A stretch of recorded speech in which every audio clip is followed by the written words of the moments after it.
sayang naman. Nakawala pa ang kumag. Itong sa'yo.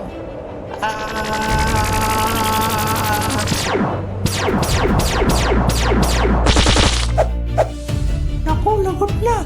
Hindi ako makalis dito. Tornado!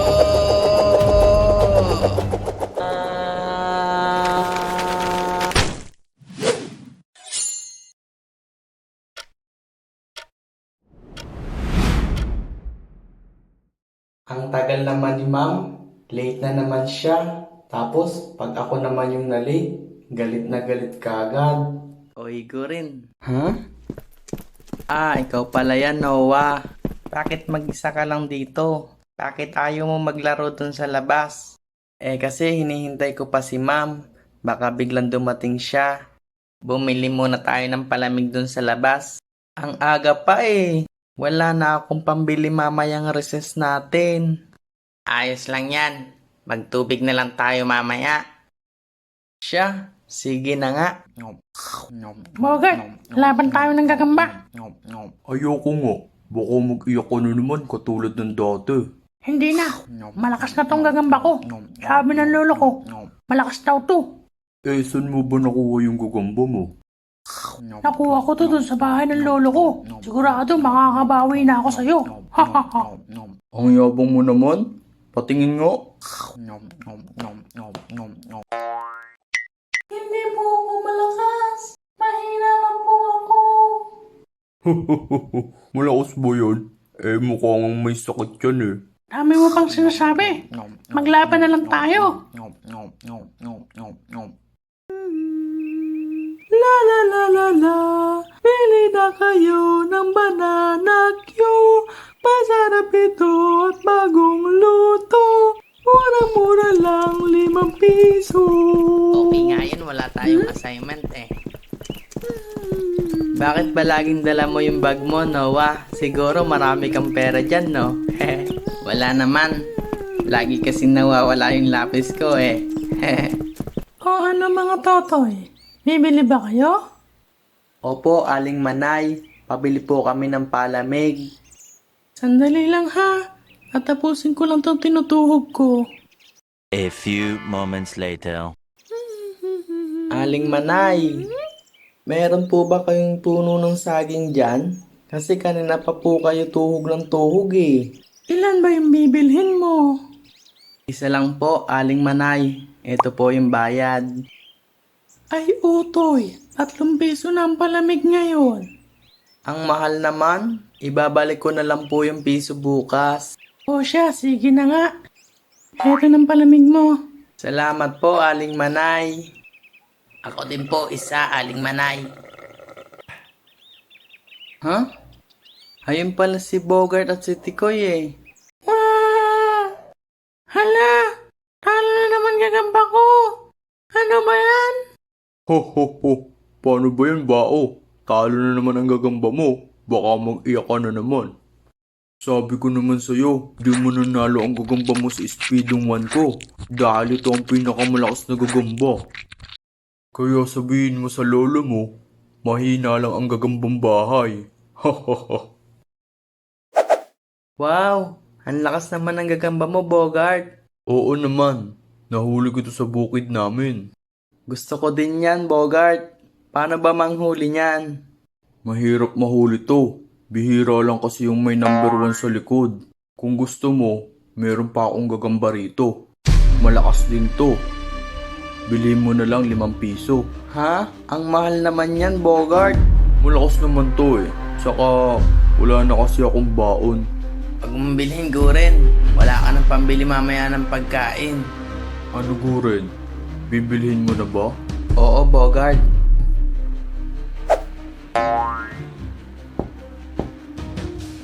Huh? Bakit parang hindi naman to malakas, Bogart? Oo nga, parang hindi na siya gumagalaw. Ibabalik ko na lang tong gagamba mo, Bogart. Hindi naman to gumagalaw eh. Malakas yun. Kung gusto mo, maglaban na lang tayo para mabawi mo yung 5 piso mo pag natalo mo ko. Paano pag ako naman yung natalo? Pwede may pagkain yung gagamba ko. Ha ha ha. Sige, Maglaban tayo para ibalik mo yung pera ko. Umanda ka na, Guren. Parang awa mo na, wag mo akong saktan. Di ba magkaibigan naman tayo dati? Pasensya ka na. Tinuring din naman kitang kaibigan eh. Kaya lang, trabaho lang to. Walang personalan.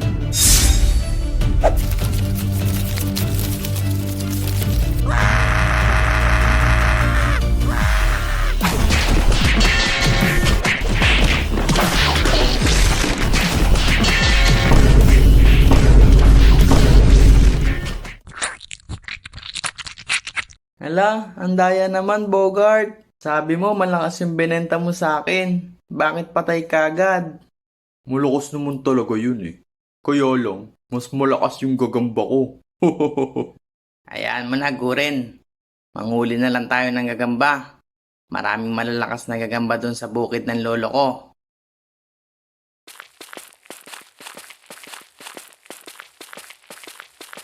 Buti na lang sinamahan mo kami maghanap ng gagamba, Ricky. Wala yun. May atraso din kasi sa akin yung baboy na yun eh. Bakit pre? Ano ang ginawa sa iyo ni Bogart? Binintahan ba naman ako ng patay na gagamba? Kaya nga nagpasama kami sa iyo eh. Kasi hindi kami marunong maghanap ng gagamba. Madali lang yan mga pre. Maghahanap ko lang ng matibay na sapot. Madalas wala sila sa bahay nila. Kaya susundan mo lang yung sapot nila papunta sa tuyong dahon.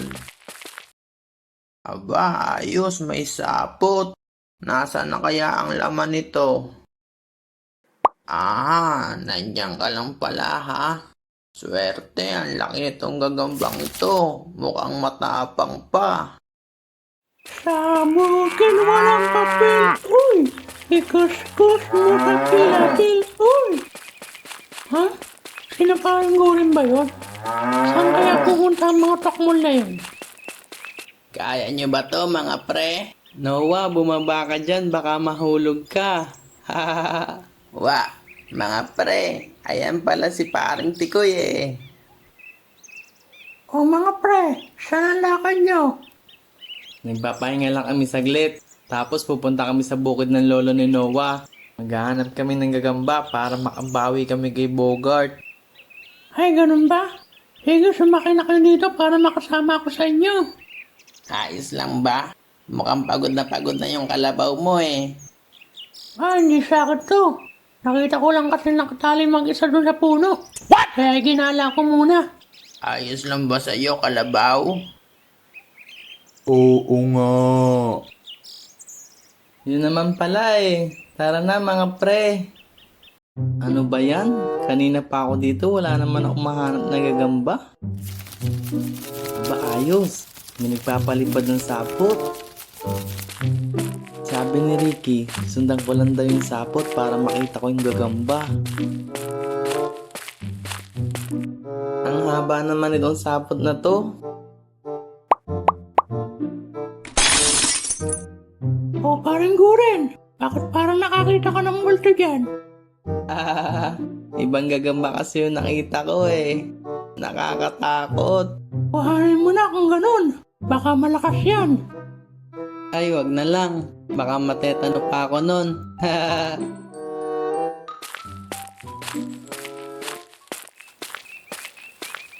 Anong ginagawa mo dyan, paring Ricky? Tinitingnan ko lang si paring Noah. Bakit siya sa puno? Paring Guren! Hala, bumaba ka dyan, Noah. Baka mahulog ka. Sobrang taas na niyan. Huwag kang mag-alala, paring Guren. Kayang-kaya ko to. Magaling ako sa akyatan ng puno. May kukuhanin lang ako malaking gagamba dun sa dulo ng sanga. Sigurado matapang yun.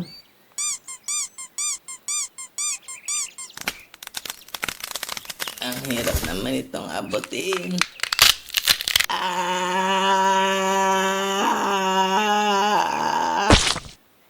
Anong mga pre? Marami ba kayong nakuhang gagamba? Aba, oo naman. Maratapang pa to. Teka, bakit parang may bangas ka sa mukha, paring Noah? Nahulog kasi ako sa puno pagkuha ko ng gagamba eh. Ang bunak mo naman, paring Noah.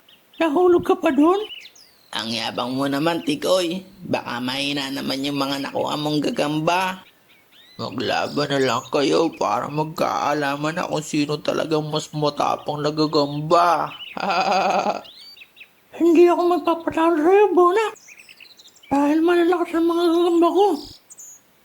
Hindi kita uurungan, Tikoy. Aba, ayos to ah. Mukhang matapang tong gagamba mo, Noah. Talagang matapang yan. Nabangasan pa ako niyan pagkakit sa puno. Ang Bonak mo naman kasi, Noah. Kukulpihin lang yan ang mga gagamba ko. Dami mo pang sinasabi, Tikoy. Ilapag mo na yung gagamba mo. Oh, heto. Kumanda ka na, Noah. Ikaw na naman? Di ba binugbog na kita dati? Naunahan mo lang ako noon. Pero hindi na yun mangyayari ngayon. Tingnan natin. Yan! Ano mo yan? Talo ng gagamba mo, Noah. Huwag kang papakasiguro, Tikoy. Baka nakakalimutan mo kung anong klaseng gagamba yung gagamba ko.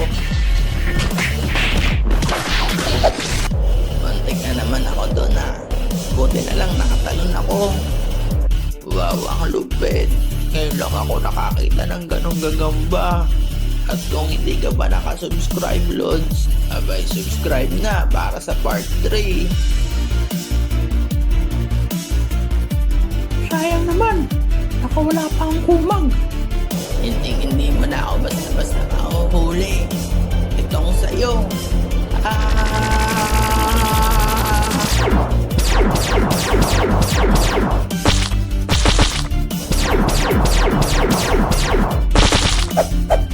Naku, lagot na. Hindi ako makalis dito. Tornado!